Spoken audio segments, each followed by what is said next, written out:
भारत की जीत बेईमानी से हुई और इस बार वे बदला लेकर रहेंगे।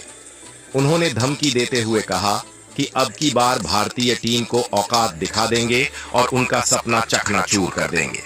इतना ही नहीं, फिल सॉल्ट ने भी अपनी भड़ास निकालते हुए कहा कि यह हार बर्दाश्त नहीं की जाएगी और चैंपियंस ट्रॉफी में भारत को रौंद देंगे। वहीं जोफ्रा आर्चर भी चुप नहीं रहे।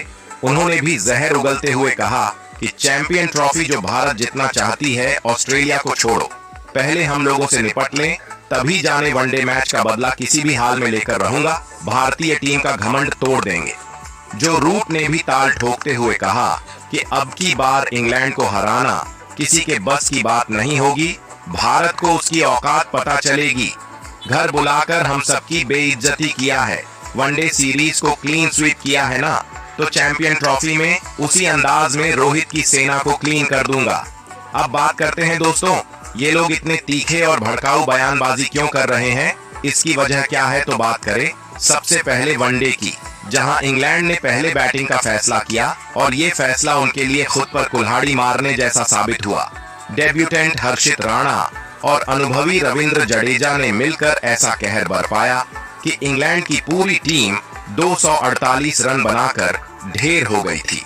हर्षित ने अपने डेब्यू मैच में ही आग उगलते हुए 3 विकेट झटके, तो वहीं जडेजा ने भी 3 विकेट लेकर इंग्लैंड की बल्लेबाजी की धज्जियां उड़ा दी। कप्तान बटलर और बैथल के अर्धशतकों के दम पर इंग्लैंड किसी तरह 248 तक पहुंच सका, लेकिन यह स्कोर भी उनके बचाव के लिए काफी नहीं था।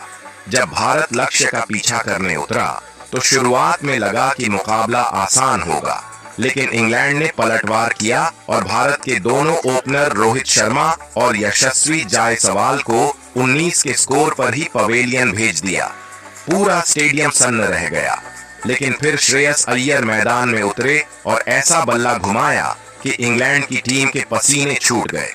अय्यर ने 31 गेंदों में अर्धशतक जड़ते हुए चौकों छक्कों की बरसात कर दी और इस वनडे को T20 में तब्दील कर दिया।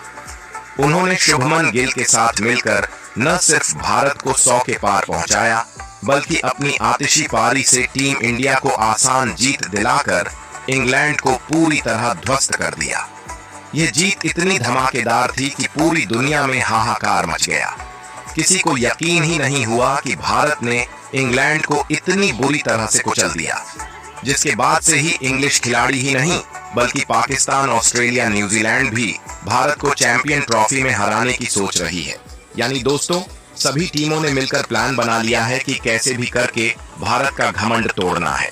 ये तो वही बात हो गई दोस्तों, एक अकेला 100 पर भारी। सोचिए दोस्तों, हमारी भारतीय टीम इतनी ताकतवर हो चुकी है कि सभी विपक्षी टीम भारत को हराने का सपना देखती है।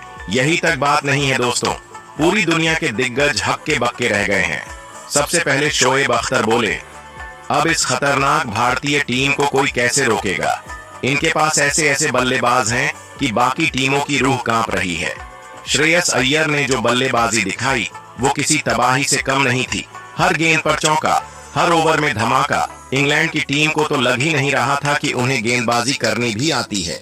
भारत की इस ऐतिहासिक जीत पर मैं तहे दिल से बधाई देना चाहता हूं। गेंदबाजी और बल्लेबाजी दोनों में टीम इंडिया ने दिल जीत लिया।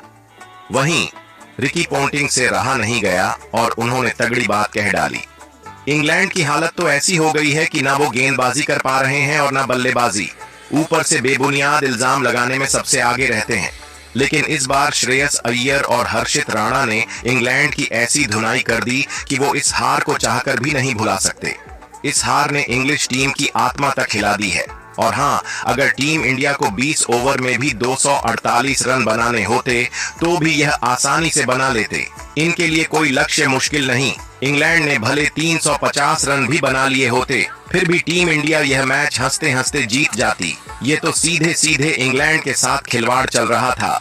अब केविन पीटरसन भी अपनी चुप्पी तोड़ते हुए बोले, आखिर भारतीय टीम के पास इतने टैलेंटेड खिलाड़ी आते कहां से हैं? श्रेयस अय्यर की बल्लेबाजी और हर्षित की गेंदबाजी देखकर मैं दंग रह गया। जब रोहित और कोहली नहीं थे तब लगा था कि हमें यह मैच आसानी से मिल जाएगा, लेकिन हम कितने गलत थे। एक वक्त तो ऐसा लग रहा था कि भारत पहले बल्लेबाजी करता तो शायद 400 रन भी ठोक देता। हमारी गेंदबाजी और बल्लेबाजी दोनों बेकार रही। इससे ज्यादा शर्मनाक क्या हो सकता है। भारतीय टीम ने हमें पूरी तरह बेइज्जत कर दिया। हमारा मनोबल चकनाचूर हो चुका है। अब जरा भगवान सचिन तेंदुलकर की बात सुनिए। इस प्रदर्शन ने साफ कर दिया कि भारतीय क्रिकेट का भविष्य सुरक्षित हाथों में है। हर्षित, जडेजा, अय्यर और गिल, इन सभी ने गजब की परफॉर्मेंस दी। खासकर हर्षित और अय्यर की जितनी तारीफ की जाए कम है। हर्षित की गेंदबाजी ने बता दिया कि जसप्रीत बुमराह की गैर मौजूदगी में भी भारतीय गेंदबाजी में कोई कमी नहीं है। यह भारत का भविष्य का बुमराह बनता दिख रहा है। मुझे इन सब पर गर्व है। तो दोस्तों, देखा आपने, ये सभी दिग्गज भारतीय टीम के सामने नतमस्तक हो चुके हैं। लेकिन आपके हिसाब से इस ऐतिहासिक जीत का सबसे बड़ा हीरो कौन था? हर्षित राणा या फिर श्रेयस अय्यर? नीचे कमेंट करके अपनी राय बताइए। और अगर ऐसी ही जबरदस्त क्रिकेट न्यूज सबसे पहले चाहिए तो इस वीडियो को लाइक करें और चैनल सब्सक्राइब करना न भूलें। और आप सभी क्रिकेट प्रेमियों से एक सवाल है कि इस बार की चैंपियन ट्रॉफी यानी चैंपियन ट्रॉफी 2025 में आपके हिसाब से कौन सी टीम चैंपियन बनेगी? अपनी कीमती राय नीचे कमेंट बॉक्स में जरूर दें। साथ ही साथ दोस्तों, अगर अभी तक आपने हमारे चैनल को सब्सक्राइब नहीं किया है तो कृपया हमारे चैनल को जरूर से सब्सक्राइब करें। दोस्तों, चैंपियंस ट्रॉफी शुरू होने से पहले ही टीम इंडिया पर सबसे बड़ा संकट मंडराने लगा है। और इस बार यह संकट किसी और से नहीं बल्कि उसी ट्रेविस हेड से है जिसने वर्ल्ड कप फाइनल में करोड़ों भारतीय